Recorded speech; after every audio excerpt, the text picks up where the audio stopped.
आकाशवाणी भोपाल से प्रस्तुत हैं प्रादेशिक समाचार।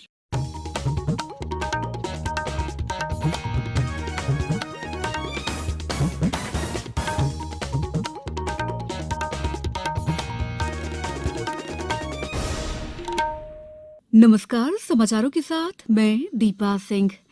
पहले एक अपील। कोरोना वायरस के नए स्वरूप ओमिक्रॉन से चिंताएं बढ़ी हैं। श्रोताओं से अपील है कि वे सतर्क रहें और पूर्ण रूप से टीकाकरण कराएं। 15 से 18 वर्ष के किशोरों और अन्य लोगों के टीकाकरण में भी मदद करें। सुरक्षित रहने के लिए कृपया 3 आसान उपायों का पालन अवश्य करें। मास्क लगाएं, 2 गज की सुरक्षित दूरी बनाए रखें, हाथ और चेहरा साफ रखें। कोविड संबंधी किसी भी जानकारी और मार्गदर्शन के लिए राष्ट्रीय हेल्पलाइन नंबर 01123978046 और 1075 पर संपर्क करें। सबसे पहले मुख्य समाचार। मुख्यमंत्री कल प्रदेश के किसानों को फसल क्षति दावा राशि वितरित करेंगे। कृषि क्षेत्र में वर्ष 2024 तक डीजल के स्थान पर पूरी तरह वैकल्पिक ऊर्जा इस्तेमाल होने लगेगी। देश में भविष्य की रेल व्यवस्था के लिए राष्ट्रीय रेल योजना तैयार और प्रदेश में धीरे धीरे कम होने लगा है सर्दी का असर। अब समाचार विस्तार से। प्रदेश के किसानों को कल 12 फरवरी को खरीफ और रबी के 49 लाख क्षति दावों का भुगतान किया जाएगा। मुख्यमंत्री शिवराज सिंह चौहान प्रधानमंत्री फसल बीमा योजना के तहत प्रदेश के किसानों को फसल क्षति दावा राशि वितरित करेंगे। कार्यक्रम बैतूल के न्यू बैतूल स्कूल मैदान कोठी बाजार में आयोजित किया जाएगा। यहां से मुख्यमंत्री सिंगल क्लिक के माध्यम से राशि का अंतरण करेंगे। खरीफ 2020 और रबी 2021-20 के दावों का भुगतान किया जाएगा। कार्यक्रम में किसान कल्याण और कृषि विकास मंत्री कमल पटेल भी उपस्थित रहेंगे। इस अवसर पर मुख्यमंत्री श्री चौहान बैतूल में जिला स्तरीय कार्यों का लोकार्पण और शिलान्यास भी करेंगे।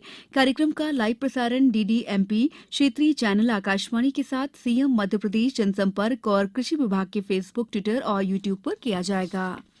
केंद्रीय ऊर्जा मंत्री आर.के. सिंह ने कहा है कि देश 2024 तक कृषि के क्षेत्र में डीजल के स्थान पर नवकरणीय ऊर्जा के 100% इस्तेमाल का लक्ष्य हासिल कर लेगा। श्री सिंह ने आज वर्चुअल माध्यम से देश के ऊर्जा क्षेत्र में बदलाव के लक्ष्य को प्राप्त करने के संबंध में राज्यों और केंद्र शासित प्रदेशों के साथ बैठक की अध्यक्षता की। बैठक को संबोधित करते हुए श्री सिंह ने अर्थव्यवस्था के संभावित क्षेत्रों में ऊर्जा की बचत के उपायों को लागू करने में केंद्र और राज्यों के बीच तालमेल की आवश्यकता पर जोर दिया। सरकार ने कहा है कि स्वदेशी 5G टेस्ट बेड परियोजना पिछले साल पूरी हो चुकी है। ये जानकारी आज राज्यसभा में संचार राज्य मंत्री देवू सिंह चौहान ने एक लिखित उत्तर में दी। उन्होंने कहा कि 5G परीक्षण से शिक्षा जगत और उद्योग क्षेत्र को अपने उत्पादों, प्रोटोटाइप और गणित के सवालों को हल करने में काफी मदद मिलेगी।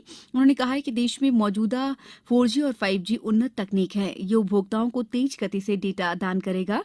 संचार राज्य मंत्री ने कहा है कि दूरसंचार विभाग ने 6G पर प्रौद्योगिकी नवाचार और कार्यबलों के लिए समिति का गठन किया है। केंद्र ने कहा है कि उनके पास ऑनलाइन गेम को जुए की श्रेणी में लाने का कोई प्रस्ताव नहीं है। ये जानकारी इलेक्ट्रॉनिक्स और सूचना प्रौद्योगिकी राज्य मंत्री राजीव चंद्रशेखर ने आज राज्यसभा में एक प्रश्न के लिखित उत्तर में दी।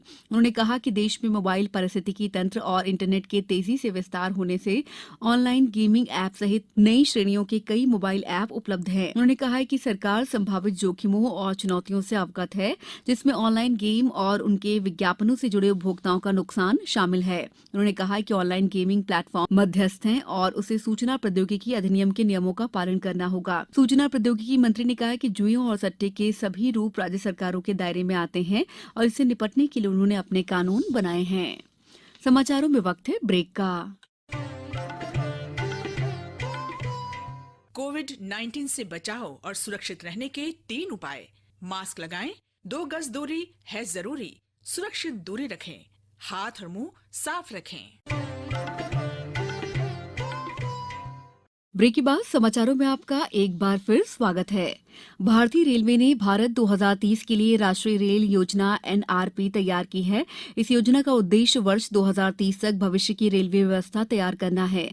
रेल मंत्री अश्विनी वैष्णव ने आज राज्यसभा में एक प्रश्न के लिखित उत्तर में बताया कि एनआरपी का उद्देश्य रेलवे का माल भाड़े में अपना हिस्सा बढ़ाकर 45% करने के लिए संचालन क्षमताओं और व्यवसाय नीति की शुरुआत के लिए रणनीति का आधार तैयार करना है।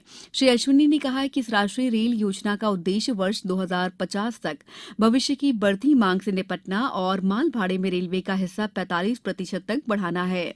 उन्होंने कहा कि इस लक्ष्य के प्राप्ति के लिए सरकारी निजी भागीदारी सहित सभी वित्तीय व्यवस्था पर विचार किया जा रहा है। अनूपपुर जिले के चाचई में अमरकंटक ताप विद्युत गृह का राखड़ बांध बीती रात अचानक एक किनारे से टूट गया। इससे आसपास की सैकड़ों एकड़ जमीन पर राख और राख की गाद फैल गई। हमारे अनूपपुर संवाददाता ने बताया कि राख फैलने से आसपास के किल्हारी, बरगवा, देवरी सहित करीब आधा दर्जन गांव प्रभावित हुए हैं। कई खेतों में राख जमा हो गई है। बांध के टूटे किनारे से राख फैलने के कारण कथित रूप से बांध का समय पर रखरखाव नहीं होना बताया जा रहा है। जल्द ही बांध के लीकेज वाले हिस्से को सुधार दिए जाने की संभावना है। पशुपालन और डेयरी मंत्री प्रेम सिंह पटेल कल 12 फरवरी को इटारसी के कीरतपुर में नेशनल कामधेनु ब्रीडिंग सेंटर का लोकार्पण करेंगे। मध्यप्रदेश राज्य पशुधन और कुक्कुट विकास निगम के अध्यक्ष जसमंत जाटव की अध्यक्षता में होने वाले कार्यक्रम में विशिष्ट अतिथि के रूप में पूर्व विधानसभा अध्यक्ष और विधायक डॉ सीतासरन शर्मा, सांसद उदय प्रताप सिंह, विधायक प्रेम शंकर वर्मा और अपर मुख्य सचिव पशुपालन और डेयरी जेएन कंसोटिया मौजूद रहेंगे। प्रदेश के मौसम में उतार चढ़ाव का दौर जारी है। पहाड़ों पर बर्फबारी होने और हवाओं का रुख उत्तर पश्चिमी होने से जहां पिछले 24 घंटों में तेज सर्दी का प्रभाव रहा, वहीं आज अधिकांश स्थानों पर धूप खिलने और सर्द हवाएं कमजोर पड़ने से तापमान में बढ़ोतरी दर्ज की गई। मौसम केंद्र ने बताया कि पिछले 24 घंटों के दौरान उमरिया, जबलपुर, भोपाल और धार में शीतलहर का प्रभाव रहा। सबसे कम तापमान 4.8 डिग्री सेल्सियस उमरिया में रिकॉर्ड किया गया। मौसम केंद्र ने अगले 24 घंटों के दौरान मौसम शुष्क रहने की उम्मीद जताई है। वहीं अधिकांश स्थानों पर न्यूनतम तापमान में क्रमिक बढ़ोतरी होने का अनुमान है। अब कुछ समाचार संक्षेप में। माध्यमिक शिक्षा मंडल से संबद्ध सभी विद्यालयों के परीक्षार्थी कल 12 से लेकर 14 फरवरी तक निःशुल्क के साथ फोटो, माध्यम और विषय में संशोधन के लिए आवेदन कर सकेंगे।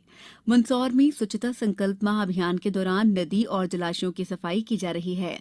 रतलाम में मुख्यमंत्री उद्यम क्रांति योजना की जानकारी देने के लिए आर्ट्स और साइंस कॉलेज में कैंप आयोजित किया गया। शाजापुर में प्रधानमंत्री फसल बीमा योजना के तहत बीमा धारक कृषकों की फसल बीमा पोर्टल पर जानकारी अपडेट करने के लिए 19 फरवरी तक पोर्टल फिर से खोला गया है।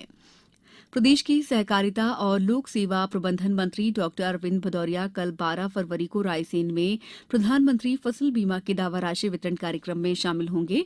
वे सलामतपुर पुलिस थाना और सिंडोरा पुलिस चौकी के नए भवन का लोकार्पण भी करेंगे। स्वास्थ्य मंत्री डॉक्टर प्रभुराम चौधरी भी कार्यक्रम में शामिल होंगे।